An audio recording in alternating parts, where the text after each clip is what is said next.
వారు చాలాసార్లు అంటాడు, తండ్రి చిత్తమును నేను జరిగించడానికి వచ్చాను, తండ్రి చిత్తం నెరవేర్చడానికి వచ్చాను. అలాగే అక్కడ అయిపోయింది, వేరే చోట వెళ్తున్నారు. వెళ్తున్నప్పుడు అక్కడ ఏం జరిగిందంటే చూడండమ్మా, 37వ వచనం చదవండి. అప్పుడు పెద్ద తుఫాను ఏగి ఆయన ఉన్న దోణి మీద అలలు కొట్టినందున దోణి నిండిపోయెను. ఆయన దోణి ఆమయమున తలగడ మీద తలవాల్చుకొని నిద్రించుండెను. వారు ఆయనను లేపి, బోధకుడా, మేము నశించిపోతున్నాము, నీకు చింత లేదా ఆయనతో అని. దేవుని స్తోత్రం, హల్లెలూయా. మరి వాళ్ళు చేస్తున్న ప్రయాణంలో మరి ఏం జరిగిందంటే అక్కడ దేవుని ప్రయాణ పెద్ద తుఫాన్ వచ్చేసింది. అకస్మాత్ ఒక్కసారిగా పెద్ద తుఫాన్. మనం చాలాసార్లు చూస్తుంటాం కదా, ఇంటిని బయటికి వెళ్దాం అనుకుంటున్న చిన్న వర్షం మొదలై పెద్ద వర్షం పడింది అనుకో, అమ్మో ఇది ఎప్పుడు తగ్గిద్దో అని చెప్పేసి మనం అనుకుంటాం. అయ్యి ఇప్పుడు వెళ్ళాలి కదా, 10 నిమిషాలు ఆగితే బాగుంది, వెళ్ళిపోయేవాళ్ళు కదా అనుకుంటా ఉంటాం. కానీ అది అరగంట గంట సేపు వర్షం పడితే మనం చింతపడతా ఉంటాం, టెన్షన్ పడతా ఉంటాం. అలాగే వీళ్ళు కూడా దేవుడి పని నిమిత్తం వెళ్తాం, ప్రయాణం అయ్యారు. ప్రయాణం అయినాగానే ఏం జరిగిందంటే ఒక పెద్ద తుఫాను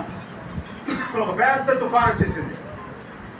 అలా పెద్ద తుఫాను వచ్చేప్పటికీ వీళ్ళు ప్రయాణం మీరు గమనించండి, అక్కడ ఎక్కడికి వెళ్తున్నారు వీళ్ళు వెళ్ళేది? దేవుని పరిచర్య చేయడానికి ఒకటి. రెండవది కూడా చూసినట్లయితే వీళ్ళు ఎవరెవరు వెళ్తున్నారంట? దేవుని శిష్యులు వెళ్తున్నారు, వారితో పాటు ఎవరున్నారంట? యేసు ప్రభు వారు కూడా ఉన్నారు. అక్కడ గమనించండి, శిష్యులంతా ఉన్నారు పడవలో, వాళ్ళతో పాటు ఎవరున్నారు? యేసు ప్రభు ఉన్నారు. అయితే వాళ్ళు ఏం మాట్లాడుతున్నారు?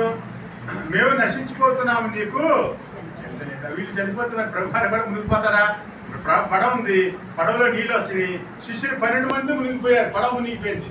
మరి పడవలు యేసు ప్రభు వారు కూడా మునుగుతారుగా, అంతే కదా. ఇప్పుడు మనందరం ఉన్నాం, నీళ్ళన్నీ వచ్చినాయి అనుకో, ఒక్కళ్ళే ఆగి మిగతా మునిగిపోకుండా కదా. మరి వీళ్ళు ప్రభువారు ఉన్నారు, ధైర్యం లేకుండా ఉన్నారు. చూడండి అక్కడ ఏంటంటే జరిగింది ఏంటంటే ప్రభువారు ఆడుతున్నారు. అలాగే నేను దేవుని బిడ్డను కదా, నేను క్రైస్తవుని కదా, నా దగ్గర బైబిల్ ఉంది కదా, దేవుని వాక్యం ఉంది కదా, ఆద్యంత వాక్యం ఉండను, వాక్యమే దేవుడై ఉన్న వాక్యం, దేవుని యొక్క వాక్యమే దేవుడై ఉన్నారు. మరి అటువంటి దేవుడు నా దగ్గర ఉన్నాడు కదా చెప్పేసి ధైర్యం ఉంటున్నారా దేవుని బిడ్డలో? అట్లా ఏం చేస్తారంట? ప్రభువుని నిందిస్తున్నారు. నీకు చింత లేదా? నీకు దిగులు లేదా? అసలు మేమంటే పట్టించుకోవట్లా, నేను చేసిన సేవ అంతా ఏమైంది ప్రభువా? నాకు చేశాను కదా సేవ, అదంతా ఏమైంది? ఇప్పుడే కదా అదంతా సేవ చేసి అందరికీ రొట్టెలు కావాలి రొట్టెలు, చేపలు కంటే చేపలు ఇచ్చాం, అలాగే వాళ్ళకి ఏదైనా పరిచయం చేయించాం, అక్కడ తిరిగి అందరినీ గ్యాదర్ చేసాం కదా. ఆమె అందరికీ వెళ్తే మళ్ళీ వచ్చాం కదా, వచ్చినప్పుడు మా మీద ఈ తుఫాన్ లాంటి శ్రమ రావడం ఏంటి? మేము చనిపోవాల్సిందేనా? అంటే నీ సేవ చేసి చనిపోవాలా అంటారు. ఏమంటారంటే కొంతమంది, అందరు కాదు, కొందరు ఏమంటారంట, మీ సేవ చేసి మేము చనిపోవాలా? మరి సేవ చేసి దేవుడు చనిపోయినా చూస్తాడా? చూడడా? ఆయన దేవుని తప్పలేటారా? ఆయన సేవ చేసిన తర్వాత ఎవరు కూడా చనిపోవాల్సిన అవసరమే లేదు.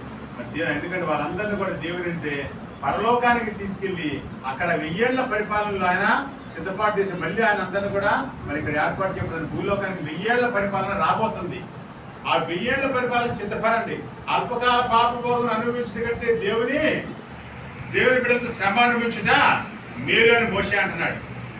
ఈ లోకం అంతా అల్పకాలం అండి. ఈ లోకంలో ఉన్నదంతా కూడా స్వల్పమైన కాలం. మీకు స్వల్పమైన కాలం గురించి మీరు ఆలోచించుద్దయా అని చెప్పేసి అంటున్నాడు దేవుడు. మరి ఇక్కడ మీరు చూసినట్లయితే మరి ఏమన్నారంట, మరి ఇక్కడ పెద్ద తుఫాను రేగింది. అలాగే దేవుని మన జీవితంలో కూడా గొప్ప అలజడులు వస్తూ ఉంటాయి. ఒక అనారోగ్యం రావచ్చు సడన్ గా, లేదంటే సడన్ గా కుటుంబం పెద్ద చనిపోవచ్చు, లేదంటే కుటుంబం చిన్న చనిపోవచ్చు. ఇప్పుడు బిడ్డలు ఉంటారు, తల్లిదండ్రులు, సడన్ గా బిడ్డ పోయింది అనుకో, తల్లిదండ్రులకి ఎంత బాధ వేస్తుంది. మేము పెద్ద వయసు వాళ్ళం, మేము చిన్న బిడ్డ ముందు బిడ్డ పోతే తల్లిదండ్రులు ఎంత బాధ. తండ్రి చనిపోతే పెద్ద వయసు ఏదో సంథింగ్ అనుకుంటే తర్వాత వాళ్ళు ఘటన ఎలా అవుతాడు. మరి ఎవరెలాగైనా సరే అది శ్రమే. మరి దేవుని ప్రేమలరా ఏదైనా సరే అది దేవుని చిత్తం, మరి దేవునికి మహిమ కలుగును గాక. మరి అనుకోని దేవునికి లోబడే వారికి ఉండాలి. ఇక్కడ చూస్తే పెద్ద తుఫాను, మన జీవితంలో అనారోగ్యం రావచ్చు, లేదా శ్రమ రావచ్చు, నింద రావచ్చు. మరి దేవుని ప్రేమలరా మరి ఇందాక మనం చూసాం కదా, సహోదరికి ఒక ఏదైనా చిన్న సమస్య, ఒక 2000 నిజంగా చిన్న సమస్య, అది ఎక్కడైనా కావాలంటే ఎవరైనా తీసుకొచ్చేదా వస్తువుని పెట్టి తీసుకోవచ్చు.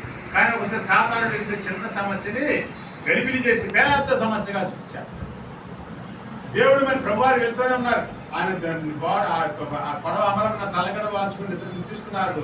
మరి వీళ్ళందరూ కూడా కూర్చున్నారు. ఆ నీళ్లు మన సముద్రం దగ్గరికి వెళ్తేనే మనకి ఆ సముద్రాన్ని యూట్యూబ్లో అక్కడ చూస్తేనే మనకి భయం వేస్తుంది. ఎందుకంటే అలలు మామూలు అలలుగా ఉంటుంది. మనిషి వెళ్ళాడంటే మనిషి ఈత వచ్చే మనిషినే ఇలా కొడితే అక్కడికి వెళ్ళి పడతారు. సముద్రాన్ని చూస్తేనే భయంగా ఉంటుంది యాక్చువల్గా. మరి సముద్రంలో పడవంటే అది ఎలా తిరుగుతుంటుంది దేవుని ప్రేమటారా?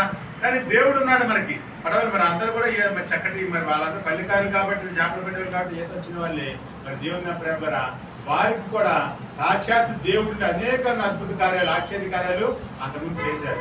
అవన్నీ చేసిన వ్యక్తి మరి ప్రభావం ఉండగానే